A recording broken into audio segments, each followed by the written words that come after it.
Welcome to this edition of When the Biomass Hits the Wind Turbine, a discussion of sustainable living and what that means to you and me. Coming to you from Studio B, WOUB Radio in Athens, Ohio. I'm Jay Warmke. And I'm Annie Warmke. You certainly are live and in living color. Yeah. And today we're going to talk about grants that are available to put solar on your home, and I was trying to think of that Dire Straits thing, money for nothing and the panels are free. It just didn't. Wrong age for me. I kept era. thinking clicks, ticks. It's supposed to rhyme with chicks. So. Well, then that's why you didn't use it. It's International Women's Day, and that would suck. Okay. But I do want to say it's also about business. Okay. Putting solar on your business. Right. But yeah, you said home, and I don't want to confuse the issue. Yeah, well, I want to talk about some of the different grants, tax credits, things like that are available, because actually, to my way of thinking, solar is right now, without any government assistance, the cheapest, best form of electricity that's available at the residential level, at the commercial level, at the industrial level, and at the utility scale level. So now we start at that position, and then the government has just put everything on sale. They've said, okay, we're going to give you so much money to incentivize you to install solar that it almost sounds like one of those rip-off commercials, so still paying for electricity, that kind of thing. So I do want to point out that those are rip-off commercials. They are rip-off commercials, and they always have women talking. It's like, oh, don't do that. You're more trustworthy than us shyster men out there. All right, so the first thing that we'll talk about is the big dog that came last year, the Inflation Reduction Act, and thanks to our buddy Joe Manchin down in West Virginia, who was the deciding vote on this, it really is a transformative piece of legislation as far as solar is concerned. And they further project that off to climate change, changing the climate. It's probably the most significant piece of climate legislation. And what's really behind it, if you dig deeper and you add in the infrastructure law that was passed just the year before, the Biden administration is really looking at completely revamping, revitalizing the electrical grid, transforming it in a way that we've never seen before, similar to how we've seen the communications grid change from mobile mobile phones to what we have today, the internet, mobile phones, whatever. Yes. So, well, you just take a breath. Take a breath. Tranquilo.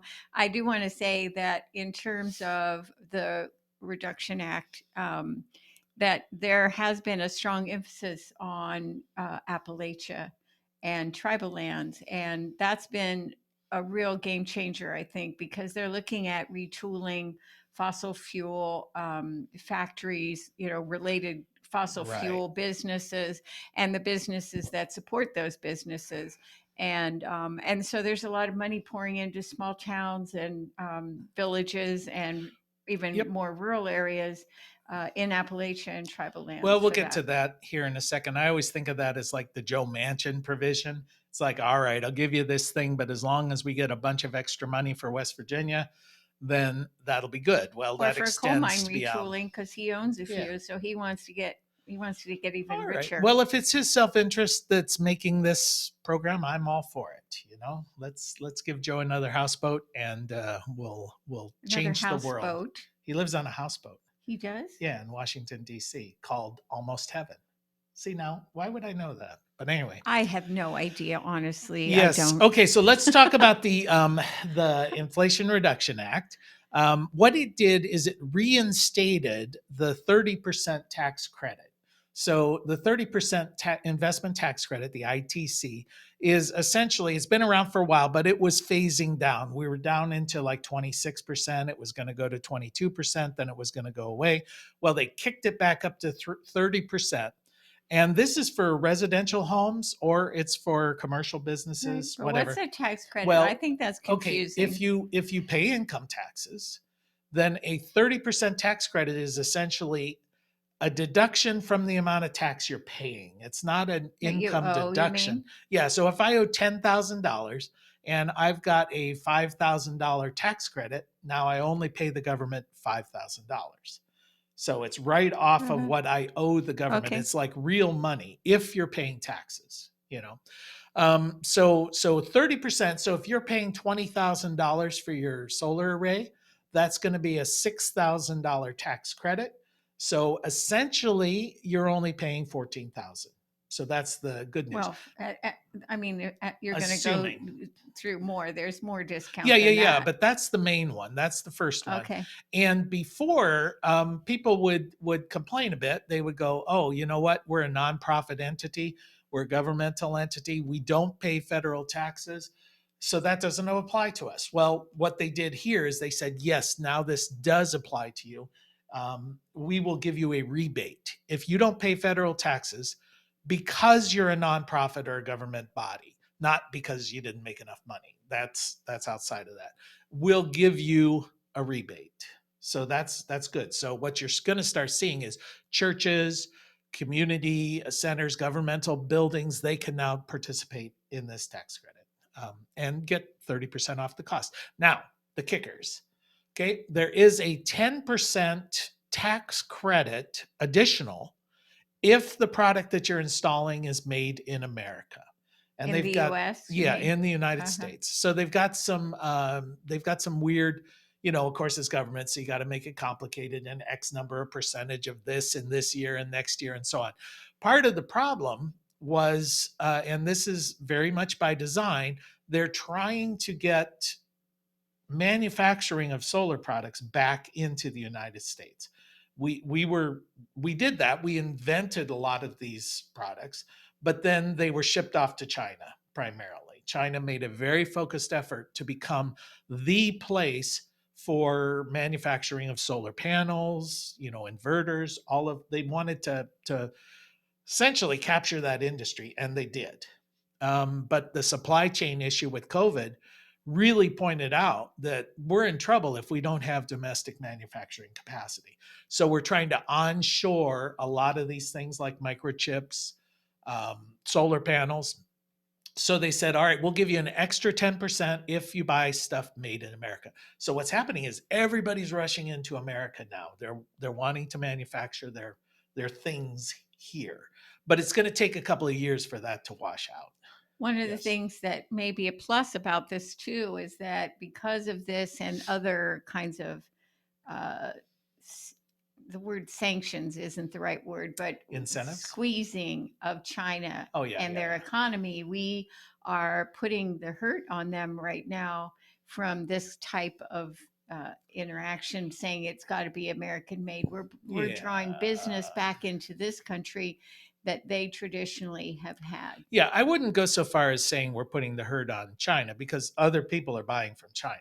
But America is sort of taking control. And we're beginning to see that this kind of program is being imitated like within the European Union. They're saying, "Hey, we want our own Inflation Reduction Act," which would then say you got to buy domestically.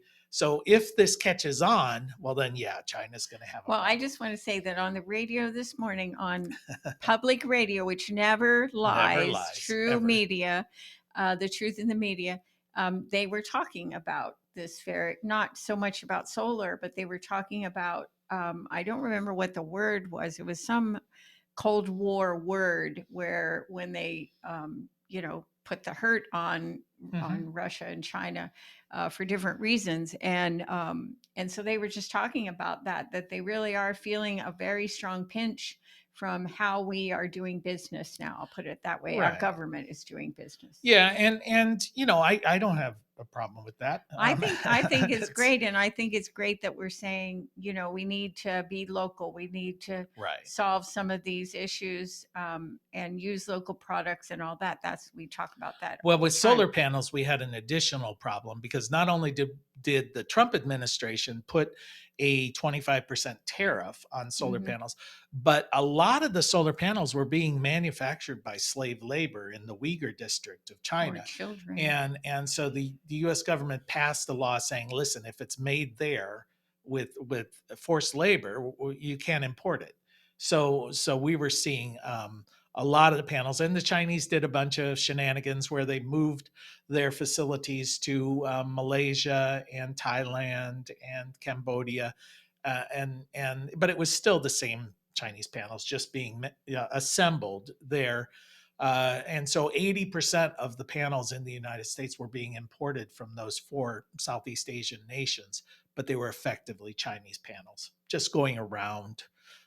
There's a lawsuit Around the underway. law. Yeah. Anyway, so let's move past that because made in America, good, good. And there is some debate whether or not this particular provision is going to apply to residential. I did hear one podcast where they said, yes, we feel that as a residential buyer, you can take part of this 10%. That's unclear at Mhm. the moment. But here's the So, thing too, don't these companies, these American made product companies, don't they have to pay the prevailing wages so that it's really more supporting yes. unions? Yeah. In And that's fact, very good, I yeah, think. to take advantage of these kickers, these incentives, you do have to pay prevailing wage. So the industry is not going to be like a Walmart kind of industry where low wages, I mean, prevailing wage is essentially union wage, whether it's union or Right. not. But I have to ask myself, who are the solar panel police? Who are the solar panel business police? Well, ultimately, it will be the IRS because this is a tax thing. Well, So if you've let's hope they defunded have the that. IRS, Yes, you know, I know they've so hired a lot of new people, but I think they're going off well, I after the think small it's going to taxpayer. be self-policing because these are usually big investors, and they're going to say you need to provide me with conformity. The That you're, installers, they're going to yeah. say, provide me with the fact that you bought these things domestically, provide me with the fact that you're paying prevailing wage. And so they're going to police it. The investment community is going to police it. Let me jump in the next kicker. All right. A 10% low income, right? That's something that you were sort of alluding to, where if you install these panels in a low income area, you'll get another 10%. And that's being defined. What is low income? We still don't have really clear guidance on that. And then if it's in a traditional fossil fuel area, West Virginia, tribal lands, a Southeast brownfield, Ohio. yeah, a lot of these places, then you get another 10%. So when you add all those up, you can get as much as 60% tax credit. Now, again, this applies to commercial, industrial, and utility. The only ones that apply to residential are the 30% you get right away and maybe the 10% American made. But the other ones, the low income kicker, the traditional fossil fuel kicker, that's commercial, industrial, and utility. Nonprofits, as I mentioned, can get rebates. Now, another thing that was part of the Inflation Reduction But Act. wait, your note says that they can sell them. Yeah, What oh does yeah. that Well, that's mean? another reason that the investment community likes this is as an investor, I'm now due a tax credit, but I may not be in a tax position where that's really desirable, or I want the money right up front on this, so I can sell those tax credits to another investor who can then take advantage of those. Now, I'll obviously sell it at a discount. I was going to say it So doesn't make sense. right. No, so I sell, let's say I've got $100,000 worth of tax credits. I sell it to another guy for 75,000. I get the money right now. He gets the money when he files taxes, or that entity does. They made a pretty healthy return on their money, 33% in 1 year. And that helps fund my upfront investment. So that's just something when you get in playing with the big boys, but Yeah. but for those people who are listening to this, don't worry about that particular provision. And another thing about the Inflation Reduction Act is they did give incentives for buying electric vehicles. So that's kind of cool. They're incentivizing. You can take a $7,500 um, tax credit if you buy an electric vehicle. Now, there are a lot of provisions. You can't earn megabucks.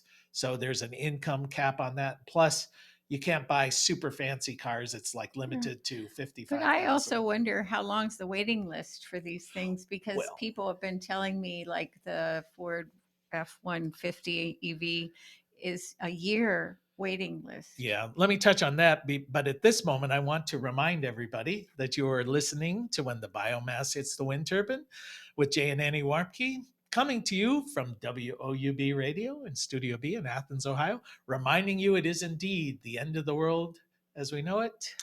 And thank God. Thank God. All right. Maybe. Well, I think this is a transition point. This is a big transition point, and there's a lot of money involved. Just to finish up on the You tax mean from the credits. government, a Yeah, lot of at the money. moment.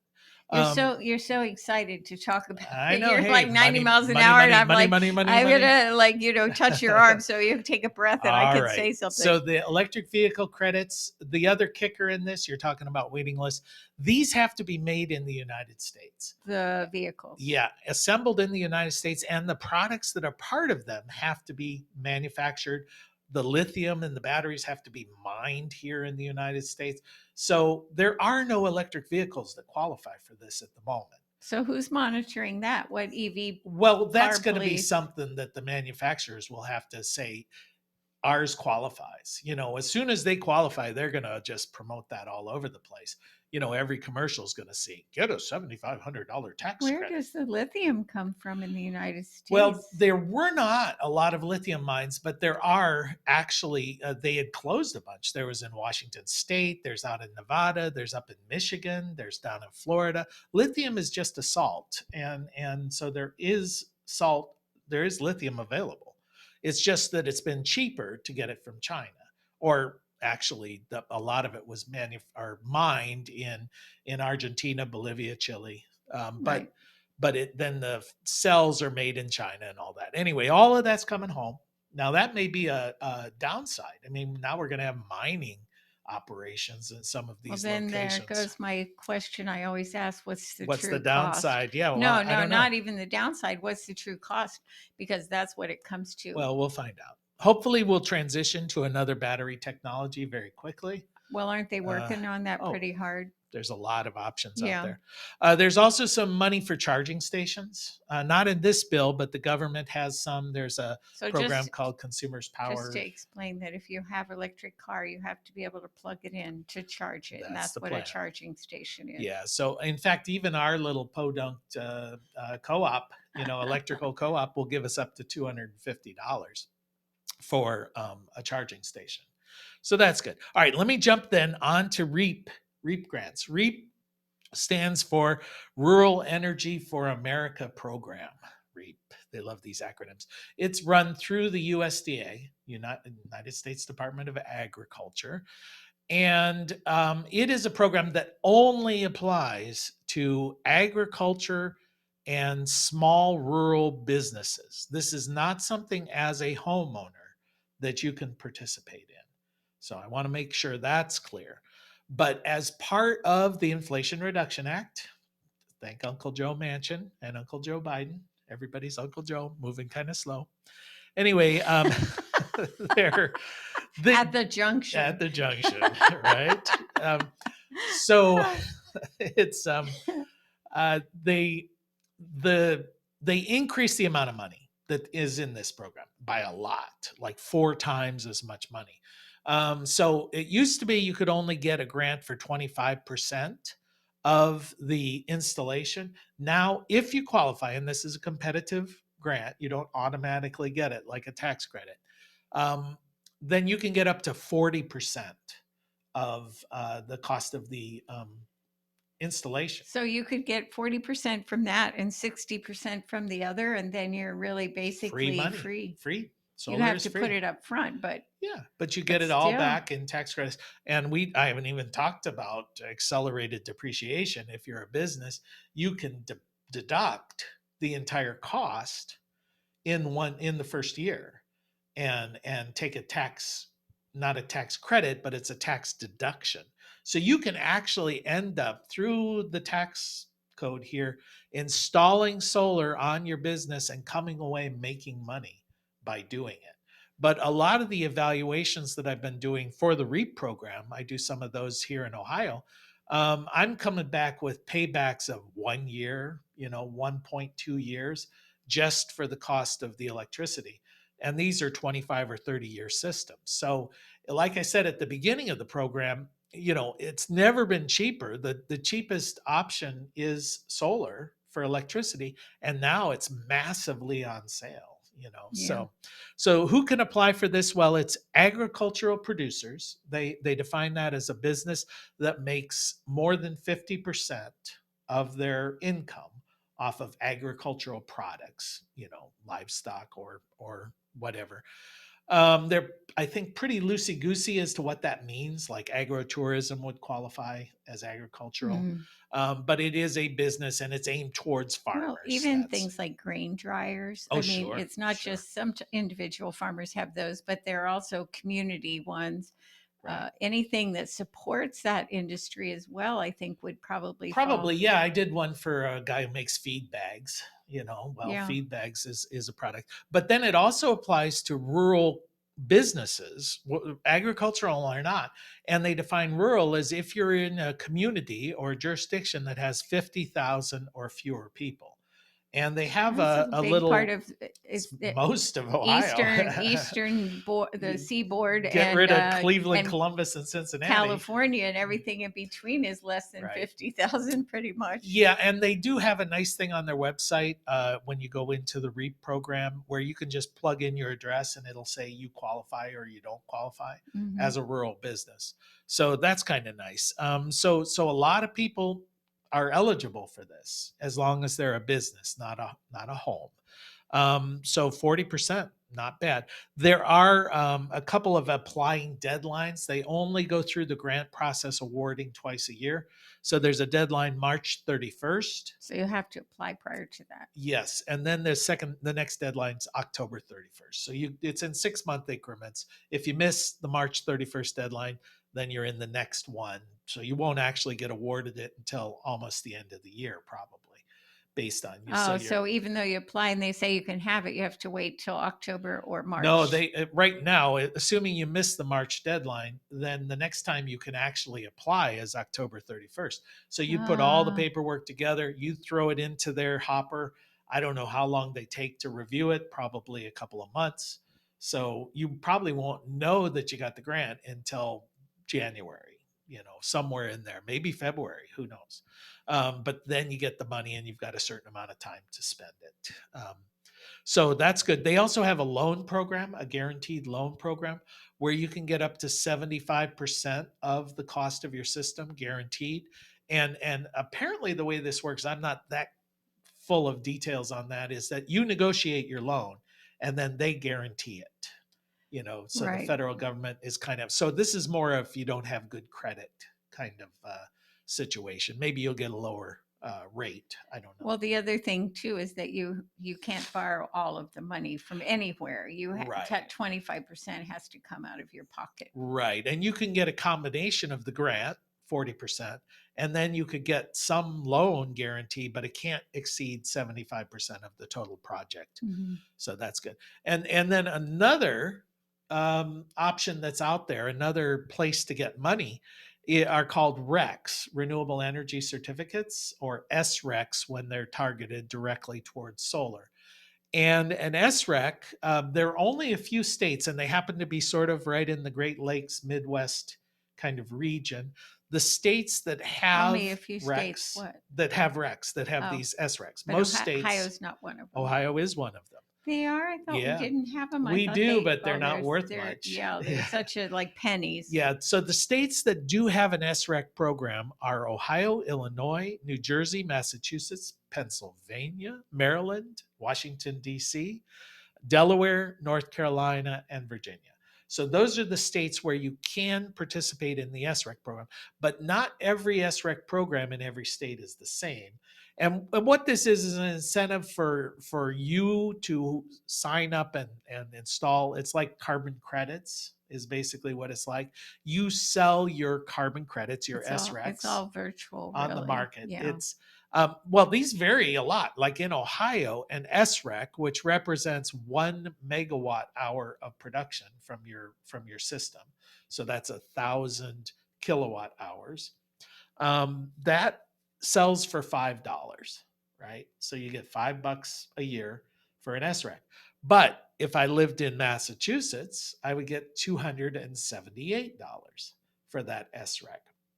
So our little solar array at Blue Rock Station, we generate about 12 megawatts a year. For this little solar array, it's basically 1 megawatt a month. Well, in Ohio, our 12 would garner us a big 60 bucks. $60. So as a result, we've never really applied for it. We haven't set it up. It just was not worth the Yeah, but energy or once the a effort. year you announce exactly what we would have had if we lived in Yeah. Massachusetts, Well, in which is a lot of Massachusetts, money. yeah, $300 more or less times 12. I mean, now you're up into the what, $3,600? Let's make sure I did that. Yeah. So $3,600 isn't something to sneeze at. And that's not for anything. I mean, that's just carbon credits.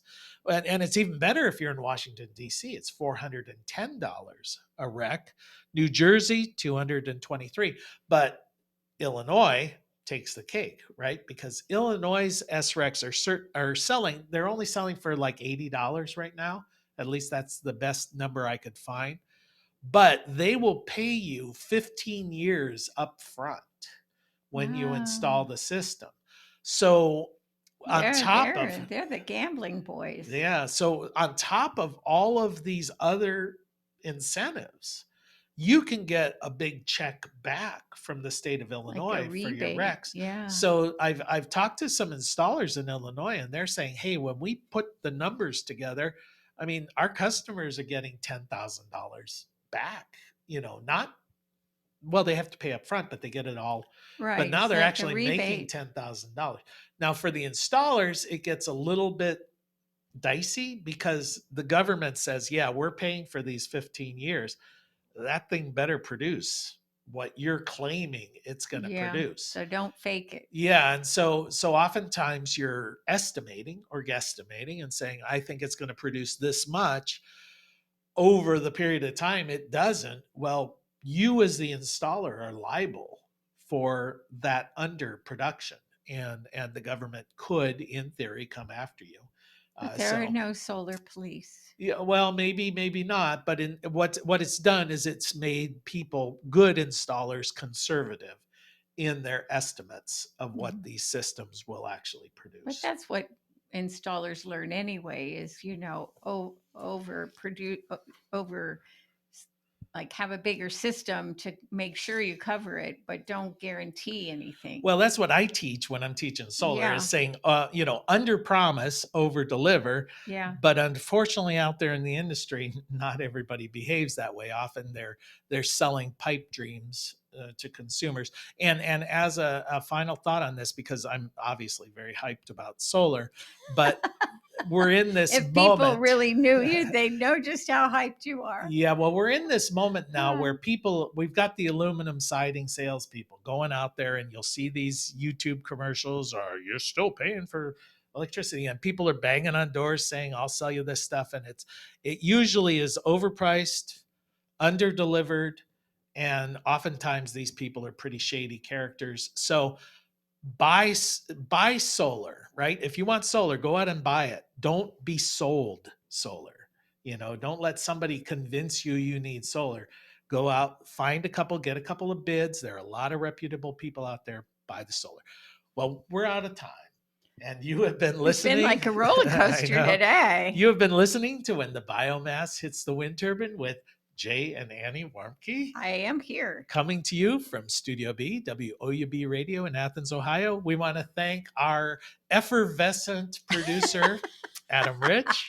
And we want to thank you for spending just a little bit of time with us. And as your grandmother hopefully told you, the secret to a happy and sustainable life is Play nice with others, clean up your own mess, and eat some veggies. right under the sun. Till next time.